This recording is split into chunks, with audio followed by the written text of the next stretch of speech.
దేవునికి స్తోత్రములు. అందరూ బాగున్నారు కదండి. ప్రభు అయినటువంటి యేసుక్రీస్తు వారి యొక్క ఉన్నత నామంలో అందరికీ క్షేమము శుభములు కలుగునుగాక. మన రక్షకుడైనటువంటి క్రీస్తు వారి యొక్క ప్రేమ అంతము లేనిది, మారనిది, మార్పు లేనిది.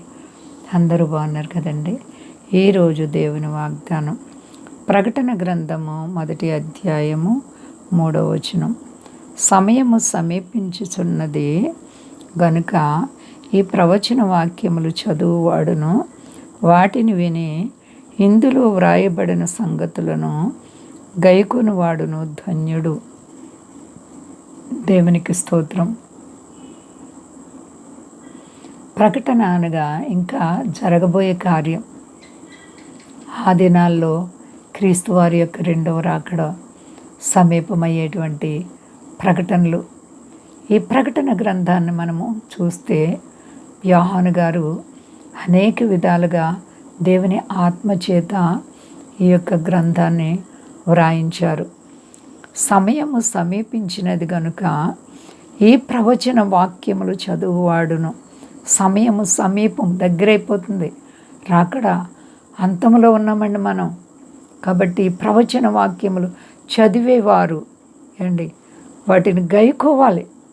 ఈ సంగతులను గైకొని మన మనస్సులో భద్రపరచుకోవాలి, హృదయంలో దాచుకోవాలి. అట్టివారు ధన్యులంట. ధన్యకరమైనటువంటి స్థితిలోకి నీవు వెళ్ళాలంటే దేవుని యందు సరి అయినటువంటి ఆలోచన ఉండాలి, సరి అయినటువంటి నమ్మకత్వం ఉండాలి. నీవు నమ్మకపోతే నీ భక్తి వ్యర్థం. ప్రియబిడ్డ, ఆత్మీయంగా నీవు దేవాతి దేవునిపై మరి నీ మనస్సును దృఢపరచుకోవాలి. నీ పట్ల ఆయన సంకల్పం ఏమైందో నీకు తెలియకపోవచ్చు.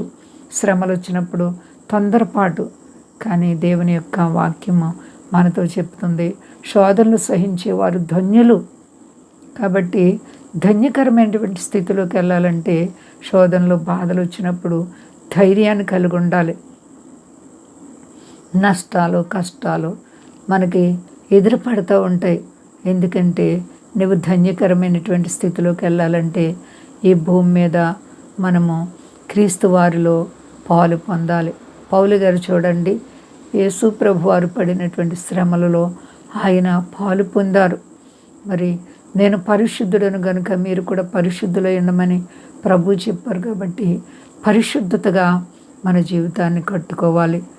ఎప్పటికీ కూడా నీ నమ్మకత్వాన్ని పూర్తిగా బలపరుచుకోవాలి. విశ్వాసాన్ని కాపాడుకో. దేవుని బిడ్డ, నీ ప్రభు నిన్ను ఆశీర్వదించగల దేవుడు, హెచ్చించగల దేవుడు. అంచెలంచెలుగా నిన్ను పైకెత్తుతారు. ప్రతి దానికి సమయం ఎదురుచూడు, నిరీక్షణ విశ్వాసాన్ని కలిగి ఉండు.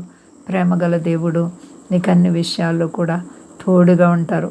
ఆయన అంటున్నారు, నిన్ను విడువను, ఎన్నడూ ఎడబాయనని వాగ్దానం చేసిన దేవుడు. ఎంత గొప్ప దేవుడు. అవునండి, ఆయన మనల్ని విడిచిపెట్టుంటే మనం ఎప్పుడూ ఈ లోకాన్ని విడిచి ఉండేవారు. చాలాసార్లు ఆయన్ని కలిగిన మన జీవితాల్లో ఆయన అనేక విధములైనటువంటి శ్రమల్లో శోధనలో తప్పించి మరణాల్లో కాపాడి ప్రతి విధమైన కీడు నుంచి తప్పించి ఆదరిస్తున్న దేవుడు. ఆయనకి కోట్లాది స్తోత్రాలు. అందరూ క్షేమంగా ఉన్నారండి. ప్రార్థించుకుందాం. ప్రేమ నమ్మకమైన మా తండ్రి, మా దేశాన్ని, దేశ నాయకులను కాపాడండి. మా దేశ ప్రజలందరినీ రక్షించండి. స్వదేశాల బిడ్డలను కాపాడండి. సర్వోన్నతుడా, పునరుద్ధానుడా, నిన్ను ఘనపరుస్తున్నాను ప్రభువా. అపవాది ఏ విధంగా అగ్ని వంటి మహాశ్రమలు కలిగించినా నీవు మాకుంటే చాలు ప్రభువా. అవును, మా దేవుడు గొప్ప దేవుడని మేము నిశ్చింతగా ధైర్యంగా నీ కొరకు జీవించే కృప భాగ్యం ప్రతి బిడ్డకు దయచేయను. శ్రమలు బాధలు ఉన్న బిడ్డలకు విడుదల, రోగులైతే ముట్టి బాగు, రుణాలుంటే విడిపించి శాంతి భద్రతలే ప్రభా. సమస్త దేశాలని నెమ్మది పరచండి, శాంతితో నింపండి. సమస్త ప్రజలకు మీ గొప్ప రక్షణానందం ఇచ్చి మహింపు శక్తి కలిసేనామని అడుగుచున్నాను తండ్రి. అందరికీ వందనాలండి. మా కొరకు పరిచయం కొరకు అందరూ ప్రార్థించండి. ప్రభువారు మిమ్మల్ని, మీ బిడ్డలను, మీ కుటుంబాలను దీవించి ఆశీర్వదించును గాక. ఆమేన్.